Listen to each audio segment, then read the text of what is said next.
이 새벽에 하나님의 말씀을 사모함으로 나오신 모든 성도님들을 축복하고 환영합니다. 오늘 우리에게 주신 하나님의 말씀은 다니엘서 11장 20절부터 35절까지입니다. 본문의 말씀을 제가 봉독하겠습니다. 그 왕위를 이을 자가 압제자를 그 나라의 아름다운 곳으로 두루 다니게 할 것이나 그는 분노함이나 싸움이 없이 몇 날이 못되어 망할 것이요. 또 그의 왕위를 이을 자는 한 비천한 사람이라. 나라의 영광을 그에게 주지 아니할 것이나 그가 평안한 때를 타서 속임수로 그 나라를 얻을 것이며 넘치는 물 같은 군대가 그에게 넘침으로 말미암아 패할 것이요. 동맹한 왕도 그렇게 될 것이며 그와 약조한 후에 그는 거짓을 행하여 올라올 것이요. 소수의 백성을 가지고 세력을 얻을 것이며 그가 평안한 때에 그 지방의 가장 기름진 곳에 들어와서 그의 조상들과 조상들의 조상이 행하지 못하던 것을 행할 것이요. 그는 노력하고 탈취한 재물을 무리에게 흩어주며 계략을 세워 얼마 동안 산성들을 칠 것인데 때가 이르기까지 그리 하리라. 그가 그의 힘을 떨치며 용기를 다하여 큰 군대를 거느리고 남방 왕을 칠 것이요. 남방 왕도 힘이 크고 강한 군대를 거느리고 맞아 싸울 것이나 능히 당하지 못하리니 이는 그들이 계략을 세워 그를 치미니라.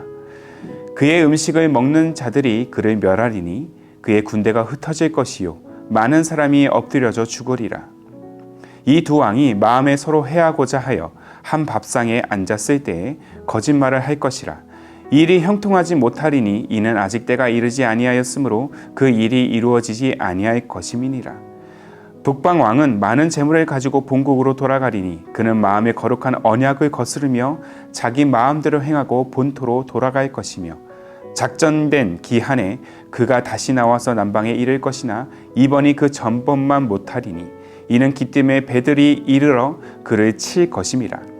그가 낙심하고 돌아가면서 맺은 거룩한 언약에 분노하였고 자기 땅에 돌아가서는 맺은 거룩한 언약을 배반하는 자들을 살필 것이며 군대는 그의 편에 서서 성소 곧 견고한 곳을 더럽히며 매일 드리는 제사를 폐하며 멸망하게 하는 가증한 것을 세울 것이며 그가 또 언약을 배반하고 악행하는 자를 속임수로 타락시킬 것이나 오직 자기의 하나님을 아는 백성은 강하여 용맹을 떨치리라. 백성 중에 지혜로운 자들이 많은 사람을 가르칠 것이나 그들이 칼날과 불꽃과 사로잡힘과 약탈을 당하여 여러 날 동안 몰락하리라. 그들이 몰락할 때에 도움을 조금 얻을 것이나 많은 사람들이 속임수로 그들과 결합할 것이며 또 그들 중 지혜로운 자 몇 사람이 몰락하여 무리 중에서 연단을 받아 정결하게 되며 희게 되어 마지막 때까지 이르게 하리니 이는 아직 정한 기한이 남았음이라. 아멘. 오늘 말씀은 믿음을 포기하지 않을 때 믿음은 강해진다라는 제목으로 나누기를 원합니다. 고래 싸움에 새우등이 트진다는 말 다 들어보셨죠? 자신의 의도와 의지와 상관없이 서로 공격하는 그 고래 사이에 껴있는 그 새우가 그 작은 새우가 피해를 당한다는 것입니다. 어제부터 시작된 다니엘 11장에서 이 북방 민족인 셀류쿠스와 남방 민족 이집트, 이 애국 간의 긴장 관계에서 정작 가장 많은 피해를 보고 있는 민족이 바로 유다입니다. 이들은 제국 앞에서 있는 그 상황 속에서 지금 믿음에 대한 매우 큰 시험과 도전에 직면해 있습니다. 강한 믿음은 편안할 때가 아니라 이러한 혼란과 핍박 속에서 만들어집니다. 고난은 믿음을 요구하기 때문이죠. 중요한 것은 믿음에 대한 우리의 마음과 태도입니다. 세상은 우리 믿음을 흔들고자 혼란과 갈등을 계속해서 조장합니다. 우리의 의지와는 상관없이 말이죠. 혼란의 시대, 갈등의 시대, 그리고 점점 더 교회와 복음을 핍박하고 이 땅에 교회가 설 자리를 잃어버리고 있는 그 상황 속에 과연 우리 그리스도인들은 어떻게 이 상황들을 우리가 감당할 수 있을까요? 북방 민족과 남방 민족의 전쟁이 임박한 상황 속에서 오늘 본문 21절에 한 비천한 사람이 등장합니다. 역사적으로 하나님이 대적하는 이 상징적인 인물인 이 비천한 사람은 바로 북방 민족이었던 셀류쿠스 4세의 동생인 안티오쿠스 4세 에피파네스입니다. 파탄이라는 국가 정세를 다시 회복할 적임자로 세워졌던 것이죠. 그러나 그는 오늘 본문에서 다니엘이 기록한 대로 가장 비천한 왕 중에 하나였습니다. 그 근거가 21절에 있습니다. 또 그의 왕위를 이을 자는 한 비천한 사람이라. 나라의 영광을 그에게 주지 아니할 것이나 그가 평안한 때를 타서 속임수로 그 나라를 얻을 것이며. 그는 유다를 가장 잔인하게 핍박한 인물로 묘사되고 있습니다. 그는 음모와 계략으로 왕자를 침탈했고요. 그의 선조들도 하지 않았던 주변국들과의 협정을 깨트리고 비겁한 침공으로 나라를 삼키는 일을 자행합니다. 이는 계속 적대 관계에 있었던 남방국가 애굽도 예외는 아니었습니다. 그러나 북방민족의 원한을 품은 이 남방민족은 북방민족의 음모에 걸려들지 않기 위해서 에피파네스를 속이고 다른 민족과 협정을 맺게 됩니다. 그럼에도 불구하고 이 남방민족은 북방민족의 기세를 넘지 못하고 계속해서 핍박과 노략을 받게 됩니다. 그리고 많은 재물을 가지고 본국으로 돌아가는 이 북방왕 에피파네스는 유다 민족을 향한 그 하나님의 거룩한 언약을 자기 마음대로 깨트리고 그리고 조롱을 일삼게 됩니다. 이후 그는 또 남방을 침략해서 재물을 취하고자 했으나 이전만큼 많은 재물을 취하지 못한 사실로 인해서 매우 분노하게 되죠. 근데 그의 분풀이 대상은 다름 아니라 유대 민족이었습니다. 그래서 그는 유대 땅에 성소를 더럽히고 제사를 폐하고 그곳에 가증한 운상을 대신 세웁니다. 그리고 유대인들의 신앙을 짓밟기 위해서 배교하는 자들과 반대되는 사람들을 박해하기 시작합니다. 자, 그의 가증함과 통제되지 않는 분노로 인해서 유대인들은 모진 핍박을 견뎌야 했던 것입니다. 여기에서 수많은 배교자들이 속출합니다. 자신의 목숨을 부지하기 위해서 그들은 신앙을 버리고 그 현실에 타협하게 된 것이죠. 그러나 이러한 핍박 가운데서도 끝까지 신앙을 지킨 영혼들에게 하나님은 한 가지 약속을 하십니다. 자, 본문 32절의 말씀이죠. 그가 또 언약을 배반하고 악행하는 자를 속임수로 타락시킬 것이나 오직 자기의 하나님을 아는 백성은 강하여 용맹을 떨치리라. 오직 자기의 하나님을 아는 백성은 강하여 용맹을 떨치리라. 현실에 타협하지 않고 이 에피파네스가 날린 칼날에도 그 믿음을 저버리지 않는다라면 그들은 강하게 하고 또 용맹을 떨치는 믿음으로 나아갈 것이라고 말씀하고 있는 것이죠. 마치 다니엘의 세 친구들처럼 풀무불에 던져지는 그 위험한 순간에서도 고난의 과정을 지나기가 너무 어렵지만 위와 같이 끝까지 신앙을 지킨 유대의 남은 자들의 모습이 진짜 신앙의 모습이라고 우리는 할 수 있습니다.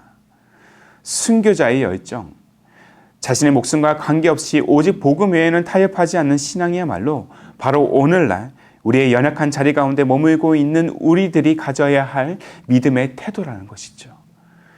때론 우리는 너무나 편안한 자리에서 너무도 안락한 환경에서 정처 없이 그 순간에서도 신앙이 흔들릴 때가 있음을 봅니다.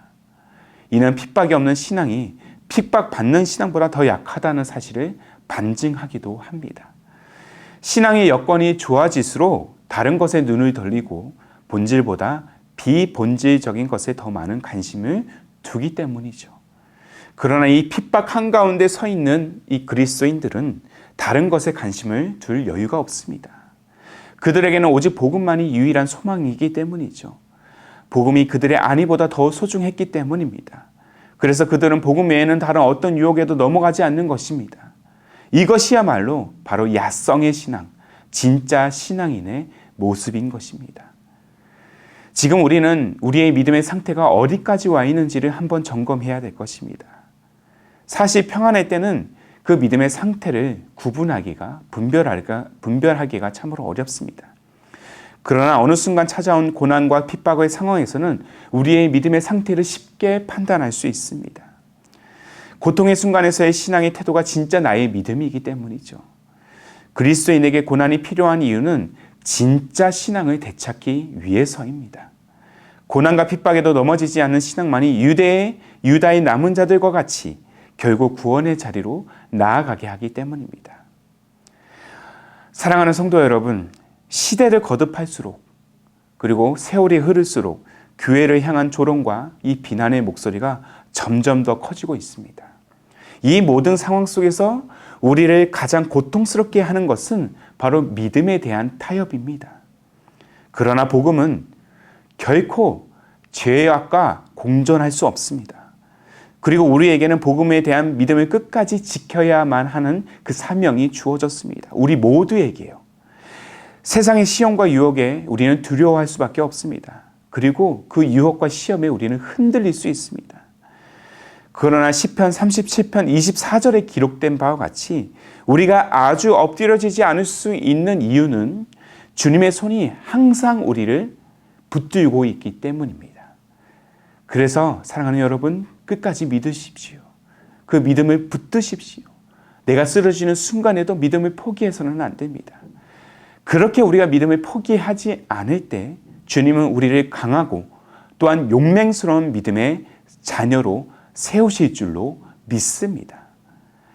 오늘도 이 사실을 온전히 우리가 신뢰하기를 원합니다. 끝까지 믿음을 붙드는 삶, 끝까지 그 복음 앞에 타협하지 않는 신앙. 마치 고래의 싸움에 새우등이 터질 것 같은 그 위험천만한 순간이 우리에게 다가올지라도 우리는 우리에게 약속하신 그 영원한 복음, 영원한 생명, 그리고 그 영원한 약속을 포기하지 않는 신앙으로 나아가야 될 것입니다.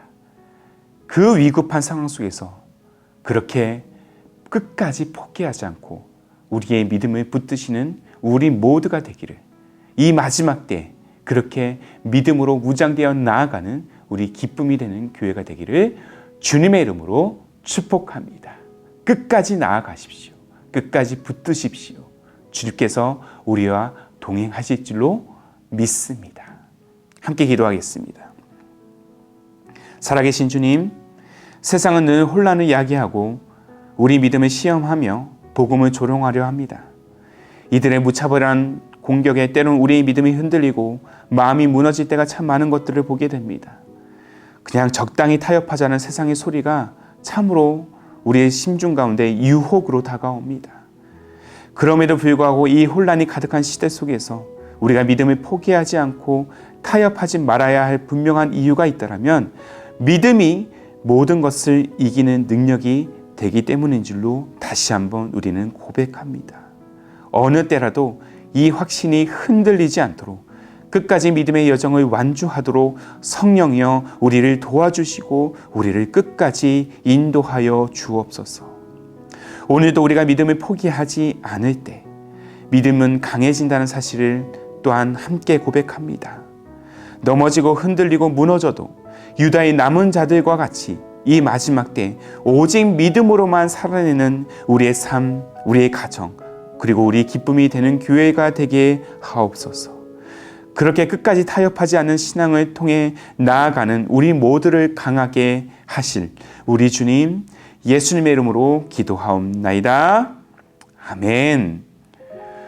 오늘도 주신 말씀에 따라서 두 가지의 기도 제목을 붙들고 함께 간절한 마음으로 기도하기를 원합니다. 먼저는 타협을 요구하는 수많은 세상의 유혹과 시험 속에서도 타협하지 않는 강한 믿음을 우리가 소유하게 하여 주시고 믿음의 여정길을 향해 끝까지 나아가도록 그렇게 신실한 삶으로 나아가도록 우리를 인도하여 주옵소서.